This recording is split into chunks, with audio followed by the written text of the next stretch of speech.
আমি প্রায় ৮ মাস ঘরবন্দি ছিলাম, প্রায় ৮ মাস। মানে সূর্যের আলো পর্যন্ত আমি দেখিনি। জীবনটা থেকে মানে একদম মানে এত হতাশা ছিল, এত রাগ ছিল জীবনের উপর। মনে হচ্ছিল যে জীবনটা এখানেই হয়তো আমি ফিনিশ, একদম সবকিছু শেষ, আমাকে দ্বারা আর কিছু হবে না। রাগ করতে কোনো প্যারামিটার হয় না যে আমার স্কেলটা কত এটা জানতে পারি, বাট রাগ কতটা বেশি সেটা বোঝা যায় ভাঙাভাঙির মাধ্যমে। আপনার রাগ উঠলে আপনি কি করতেন?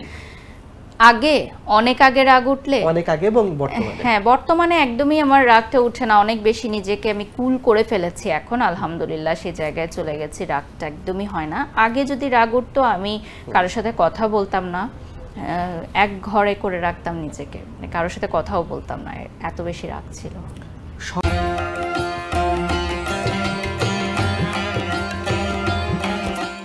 সর্বশেষ নিজেকে এরকম রাগের কারণে একঘরে করেছেন কত সালে?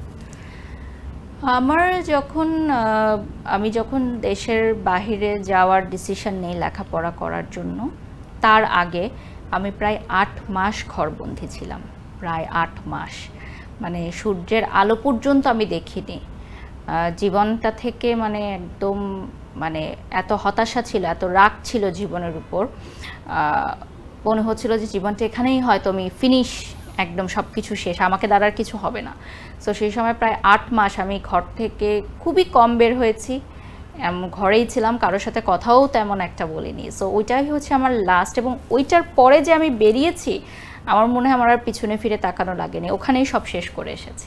আপনি কি সুইসাইডাল ছিলেন ওই সময়টা?